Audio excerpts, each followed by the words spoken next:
చూస్ country delight, live better. ఇప్పుడే country delight యాప్ని download చేసుకోండి. టాలీవుడ్లో ఫిల్మ్ ఫెడరేషన్ సమ్మెను ప్రకటించిన విషయం తెలిసిందే. 30% తమకు వేతనాలు పెంచాలి అంటూ డిమాండ్ పెట్టారు. దీని మీద నిర్మాతల మండలి కూడా ఇప్పటికే చర్చలు జరిపింది. సాల్వ్ కాకపోవడంతో ఇప్పుడు ఇష్యూ మొత్తం లేబర్ కమిషనర్కు చేరింది.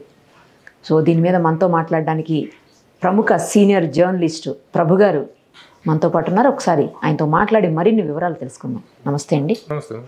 అసలు ఏం జరిగింది? ఎందుకంటే ఏదేదో లేబర్ కమిషనర్ దృష్టిలో ఉంది, మీరు ఎందుకు సమ్మెకు వచ్చారని చెప్పేసి మాట్లాడడం, తర్వాత సమ్మె విషయం మాట్లాడడానికి వచ్చినప్పుడు వీళ్ళు నిర్మాతల మండలి వాళ్ళతో గొడవలు పెట్టుకోవటం, చాలా మ్యాసివ్గా వచ్చారు, అక్కడ అటాక్ చేసేదానికి వచ్చారని కూడా కొంతమంది అంటున్నారు. నిజమా? అదే వీడియోస్ కూడా కొన్ని బయటకు వచ్చాయి. అసలు ఎందుకు వీళ్ళు 30% వేతనాలని పెంచాలి అని, పెంచిన వాటిని అదే రోజు పే చేయాలని కూడా వాళ్ళు మాట్లాడడం. 30% వేతనాలు పెంచాలని ఓవర్ నైట్గా స్ట్రైక్ కాల్ఫర్ చేయటం అనేటువంటిది ఇండస్ట్రీ మొత్తం దిగ్భ్రాంతికి గురైంది. అయితే దీని వెనుక 30% పెంచాలనేటువంటిది మామూలుగా మొదటి నుంచి ఉన్న ఒప్పందం. అది ఇప్పుడు కొత్తగా పెట్టుకుందేం కాదు. గత అగ్రిమెంట్ 3 ఏళ్ల కింద జరిగినటువంటి అగ్రిమెంట్లో 30% పెంచాలనేటువంటిది ఒప్పుకున్నారు. కానీ మారిన పరిస్థితుల దృష్ట్యా ఈ 30కి 3 నెలల కిందనే గడువు పూర్తి అయిపోయింది. 30% పెంచాలి అనేటువంటి నిబంధనని అమలు చేయాలి, 2025లో అమలు చేయాలనేటువంటి దాని గడువు 3 నెలల కిందనే అయిపోయింది. అయిపోయిన మీదట వీళ్ళు వెంట పడుతున్నారు, ఫెడరేషన్ వాళ్ళు ఫిల్మ్ ఛాంబర్ వెంట పడుతున్నారు. ఏమంటే మా గడువు అయింది, మీరు 3 నెలలు ఇది 30% పెంచాల్సిన సమయం వచ్చింది, పెంచండి అని చెప్పేసి అడుగుతుంటే ఇది చర్చలు జరుగుతూ ఉన్నాయి. ఇది కాలయాపన జరిగిపోయింది.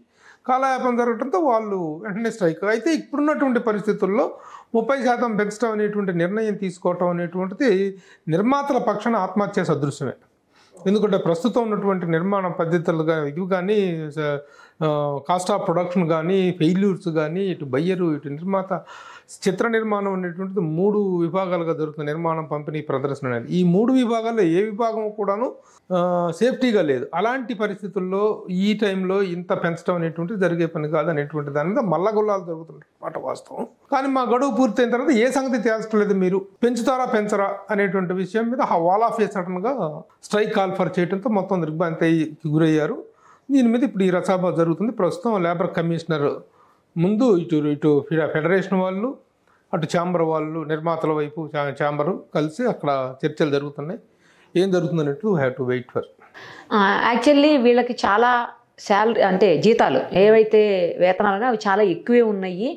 ఈవెన్ సాఫ్ట్వేర్ వాళ్ళకంటే కూడా ఎక్కువ ఉన్నాయి అని చెప్పేసి ఒక నిర్మాత మాట్లాడడం కూడా మనం చూస్తున్నాం. నిజంగా ఎక్కువ ఉంటాయా అండి? వాళ్ళు అంత 30% ఒకటేసారి పెంచమని ఎట్లా అడుగుతున్నారు అంత ఎక్కువ ఉన్నప్పుడు? మరి సాఫ్ట్వేర్ వాళ్ళకంటే ఎక్కువ ఉంటాయా అనేటువంటిది డిపెండ్స్. కానీ ఎక్కువగా మిగతా చిత్ర పరిశ్రమలతో పోల్చుకుంటే మాత్రం మన తెలుగు చిత్ర పరిశ్రమ దక్షిణాదిలో కానీ, హిందీలో కానీ, తెలుగు, తమిళ, కన్నడ, మలయాళ ఈ అన్నిటి రంగాలతో పోల్చుకున్నట్లయితే మన తెలుగు చిత్ర పరిశ్రమలో బత్తాలు అంటారు వాటిని. ఆ బత్తాలు అనేటువంటి మన ఇండస్ట్రీలో ఎక్కువ కంపారిటివ్గా. ఆల్రెడీ అంటే మన మేకింగ్ కూడా అంత లావిష్గా ఉంటుంది. మిగతా రాష్ట్రాలతో పోల్చుకున్నట్లయితే ద లావిష్ మేకింగ్ అనేటువంటిది మన తెలుగు రాష్ట్రాల్లోనే ఎక్కువ.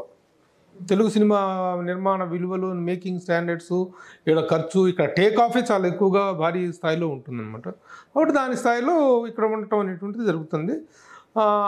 అయితే సాఫ్ట్వేర్ల కంటే కూడా ఎక్కువ సంపాదిస్తున్నారా, ఎక్కువ వస్తున్నాయి అనేటువంటిది ఇప్పుడు పని దొరికినోడికి ఉంటుంది.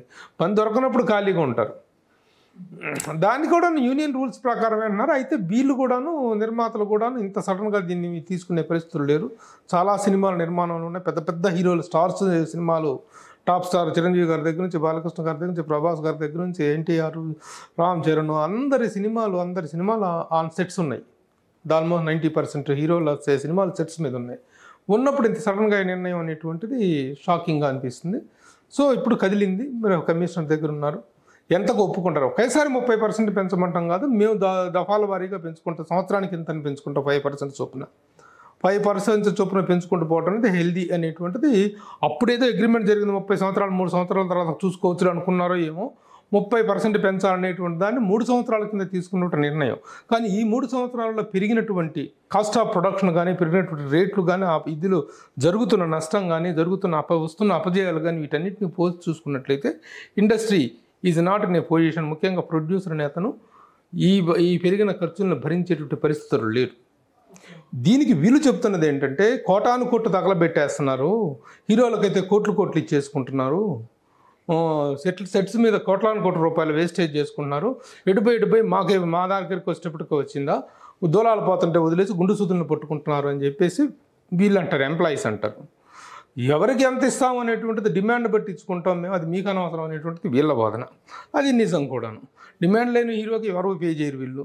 అది జరుగుతున్న వేస్టేజ్లు, జరుగుతున్న దుర్మార్గాలు అయితే మాత్రం దాడులు జరుగుతున్నాయి. ఏది ఏమైనా నలిగి నాశనం అయిపోతుంది మాత్రం నిర్మాత, నలిగి నాశనం అవుతుంది మాత్రం నిర్మాత. ఆ నిర్మాతను కాపాడుకోవాల్సిన బాధ్యత ఉంది. ఈ స్ట్రైక్లో కూడాను ఇప్పుడు ఫెడరేషన్లో ఉన్నటువంటి 24 శాఖల్లో దాదాపు సగం శాఖలకి ఈ స్ట్రైక్కి వెళ్ళటం ఇష్టం లేదు. ఇంత సడన్గా ఇంత ఓవర్ నైట్ స్ట్రైక్ కాల్ఫర్ చేయటం ఏంటి అనేటువంటిది పబ్లిక్లోనూ ఇండస్ట్రీలోనూ ఎలాంటి టాక్ అయితే ఉందో, ఆ అమాంగ్ ద ఫెడరేషన్ ఎంప్లాయీస్లో కూడా ఆ టాక్ ఉంది. వాళ్ళు ఇష్టపూర్వకంగా వెళ్తున్నారు కాదు, బలపూర్వకంగా కొంతమంది కొన్ని కారణాల వల్ల. దీని వెనుక చాలా కారణాలు ఉన్నాయి, ఇంకా లోతుగా వెళ్ళాల్సినటువంటి కారణాలు ఉన్నాయి. ఈ ప్రొడ్యూసర్స్లో కూడాను, ఫిలిం ఛాంబర్లో కూడాను ఎలక్షన్స్ వెళ్ళలేదు. ఫిలిం ఛాంబర్ అదొక పెద్ద గొడవ జరుగుతుంది. ఫిలిం ఛాంబర్కి కాలం ఇదైపోయింది, పీరియడ్ అయిపోయింది. ఎన్నికలు జరగట్లేదు. జరగాల్సిన సమయానికి ఎన్నికలు జరిపించండి అని చెప్పేసి ఒక వర్గం ప్రొడ్యూసర్సు, లేదు ఇదే వర్గం ఇదే బాడీ కంటిన్యూ అవుతుందని ఇంకొక వర్గం మధ్య జరుగుతున్నాయి. ఈ జరుగుతున్నటువంటి నేపథ్యంలో ఈ స్ట్రైక్కి కాల్ఫర్ చేసినటువంటి శక్తులు కూడా వీళ్ళే ఉన్నారు. నిర్మాతల స్ట్రైక్ని ఆపాలని చూస్తున్న నిర్మాతల్లో భేదాభిప్రాయాలు ఉన్నాయి. స్ట్రైక్ చేయాలనుకుంటున్నటువంటి ఫెడరేషన్ వర్గంలోనూ భేదాభిప్రాయాలు ఉన్నాయి. ఇది టోటల్ స్టోరీ. కాబట్టి ఇది ఎక్కడికి వెళ్తుంది అయితే లేబర్ కమిషనర్ దగ్గరికి వెళ్తే లేబర్ కమిషనర్ ఎప్పుడైనా ఏం చేస్తుందంటే, మరీ తీసికట్టు జీతాలు, తీసికట్టు జీవన భృతి ఇస్తున్నప్పుడు లిమిటేషన్స్ కొన్ని ఇవి ఉంటాయి, మెజర్మెంట్స్ ఉంటాయి. కాబట్టి ఆ ప్రకారంగా ఒక సానుభూతే ఉంది, నిర్మాతల పట్ల వినే సానుభూతి ఉంది. ఓకే జరుగుతుంది, ఓకే ప్రస్తుతం ఉన్న పరిస్థితుల్లో మీకు ఇస్తున్న శాలరీ యాక్సెప్టెడ్ అమౌంట్ పెంచచ్చు, కానీ ఇంత పెంచడం అనేటువంటిది కుదరదనేటువంటి అభిప్రాయాన్ని లేబర్ కమిషన్ కూడా వ్యక్తం చేస్తున్నట్టుగా తెలుస్తుంది. ఓకే, ఇప్పుడు ఈ ఫెడరేషన్ లో 24 క్రాఫ్ట్స్ వాళ్ళు వస్తారా అండి?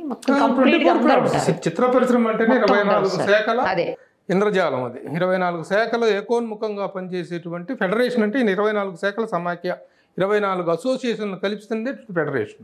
వీళ్ళు సమ్మె అంటే కడుగు కూడా ముందుకు పడదు చిత్ర పరిశ్రమలో, అంతే కదా? ముందుకు పడదు. కానీ ఇప్పుడు ఒక కొత్త ఈ ఫెడరేషన్ ఉనికిని కూడా ప్రశ్నించేటువంటి పరిస్థితులు ఉత్పన్నమవుతున్నాయి ఇప్పుడు ఇక్కడ. అసలు మాకు అవసరం లేదు, కొంతమంది డైరెక్టర్స్, కొంతమంది ప్రొడ్యూసర్స్ అయితే అసలు మాకు ఫెడరేషన్ వద్దు, ఈ ఎంప్లాయీస్ వద్దు, మాకు కావాల్సిన ఎంప్లాయీస్ని ఎవరో సాఫ్ట్వేర్ వాళ్ళని ఎలా పెట్టుకుంటారో మేము ఉద్యోగస్తులను అలా పెట్టుకుంటాం, we don't want these federation మాటికి పెట్టి మా మీద చేసేసి మా మీద రైడ్ చేస్తున్నారు ఫెడరేషన్ పెట్టి అనేటువంటి దీని మీద. కాబట్టి ఆ స్వేచ్ఛ మాకు కావాలి, మాకు ఎవరెవరితో పని చేయించుకోవాలో మేము చేయించుకుంటాం, మాకు ఈ ఫెడరేషన్ వద్దనేటువంటిది వస్తుంది. అది కనుక ఒక షేపప్ తీసుకుందనుకో, దానికి అందరూ నిర్మాతలు ఇదయ్యారనుకోండి, ఫెడరేషన్ అనేటువంటి దానికి ఉనికి ప్రమాదంలో పడే అవకాశం ఉంది. మరి అప్పుడు వాళ్ళకే డేంజర్ కదా, ఎవరికి? ఫెడరేషన్ ఒక యూనియన్ లాగా పెడుతున్న ప్రాబ్లమే కదా, ప్రాబ్లం కదా. కాబట్టి ఇవన్నీ కూడా సమన్వయంలో ఒక సరైనటువంటి పంథాలో ఒక సమన్వయ మార్గంలో వెళ్ళాల్సిన విషయాలు. ఫెడరేషన్ అనేటువంటిది ఎంప్లాయీకి మధ్య, producer council and chamber are the employers, federation is the employees. వీళ్ళ మధ్య ఒక కోఆర్డినేషన్ ఇదిలో వెళ్ళాలి తప్ప తెగేదాకా తెంచుకుంటే ఇద్దరికీ నష్టమే, ఇరుపక్షాలకు నష్టమే. కాబట్టి మధ్య మార్గం అనేటువంటిది ఆలోచించుకోవాలి. పెరుగుదల అనేటువంటిది కొంచెం ఎఫోర్డబుల్గా ఉండాలి నిర్మాతకి. నిజంగా ఈరోజు ఉన్నటువంటి పరిస్థితుల్లో నిర్మాణం అనేటువంటిది చాలా దారుణమైనటువంటి పరిస్థితుల్లో ఉంది. చిత్ర నిర్మాణం అనేటువంటిది నలిగి నాశనం అవుతుంది మాత్రం ప్రొడ్యూసర్. ఓకే, ఇంకొకటి కూడా వినిపిస్తుందండి, ఏంటంటే ముంబై నుంచి లేదా ఇతర రాష్ట్రాల నుంచి తీసుకొస్తున్నారు, అందుకు ఫెడరేషన్ అది కూడా అగెయిన్స్ట్ ఉంది, వాటికి కూడా వ్యతిరేకిస్తుంది ఫెడరేషన్ అంటున్నారు. నిజమేనా? అది నిజమే. అది ఇతర రాష్ట్రాల నుంచి తెచ్చుకోవడంలో మన వాళ్ళని మించిన వాళ్ళు లేరు అసలు. మన నిర్మాతలు, మన హీరోలు, మన డైరెక్టర్లు మెయిన్లీ ఇతర రాష్ట్రాలను తెచ్చి నెత్తిన ఎక్కించడంలో మన వాళ్ళని మించిన వాళ్ళు లేరు. అది ఇక్కడ క్యాంప్లో ముఖ్యంగా హెయిర్ డ్రెస్సర్స్, మేకప్ మెన్లు, కాస్ట్యూమర్సు, వీళ్ళందరినీ డిజైనర్, డాన్సర్స్ వీళ్ళందరినీ ఇతర రాష్ట్రాలను తెచ్చుకొని నెత్తిన ఎక్కించుకోవడంలో సైడ్ ఆర్టిస్టులని, అది మా మూవీ ఆర్టిస్ట్ అసోసియేషన్ రియాక్ట్ అవ్వాలి, దానికి కాస్ట్యూమర్స్ అసోసియేషన్ రియాక్ట్ అవ్వాలి, మేకప్ వాళ్ళు రియాక్ట్ అవ్వాలి. కానీ ఈ అందరూ జీవం చచ్చిపోయినటువంటి అసోసియేషన్లు పాపం ఇవి. మేకప్ ఆర్టిస్టులు కానీ చాలామంది డాన్సర్స్ కన్నా పర్వాలేదు, కొంతవరకు బెటరు. వీళ్ళు కాస్ట్యూమరు, మేకప్, కొన్ని డిపార్ట్మెంట్స్ ఉన్నాయి. ఆ డిపార్ట్మెంట్స్కి ఏదో ఉనికి కోసం ఉంటున్నాయి తప్ప యాక్చువల్గా మన వాళ్ళని ఎక్కడికి వచ్చి ఇది నెత్తి మీద ఈ హెయిర్ ఇలా కదిలించడానికి బాంబే నుంచి హెయిర్ డ్రెస్సర్స్ రావాలమ్మా వీళ్ళకి, ఈ హీరోలకి, హీరోయిన్లకి.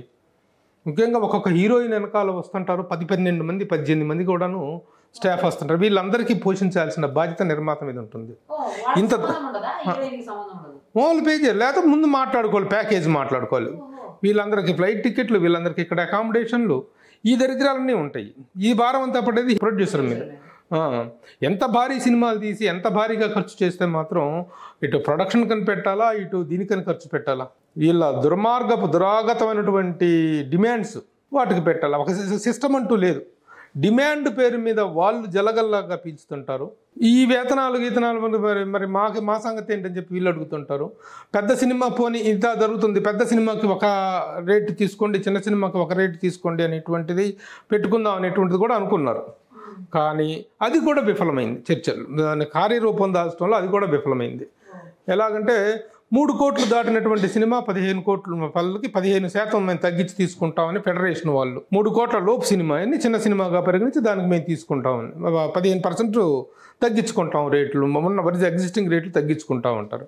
ఒక రేంజ్ హీరోతో, ఒక రాజేంద్ర ప్రసాద్ గారు, ఇప్పుడు ఒక నరేష్ గారు, ఒక సీనియర్ యాక్టర్స్ శ్రీకాంత్, వీళ్ళందరితో సినిమాలు తీసిన వాళ్ళు కూడాను మేము 3 కోట్ల లోపల తీసాము అంత అవ్వలేదు ప్రొడక్షన్ కాస్ట్ అని చెప్తారు. అని చెబుతారు. ఇది ఫెడరేషన్ దగ్గరికి వచ్చేటప్పటికి, ఫెడరేషన్ దగ్గర జీతాల దగ్గరికి వచ్చేటప్పుడు వీళ్ళతో తీసామంటారు. అదేంటి మీరు అంత పెద్ద హీరోలతో తీసి 3 కోట్ల రూపాయలు ఈ రోజున సినిమా ఎలా తీస్తారు మీరు?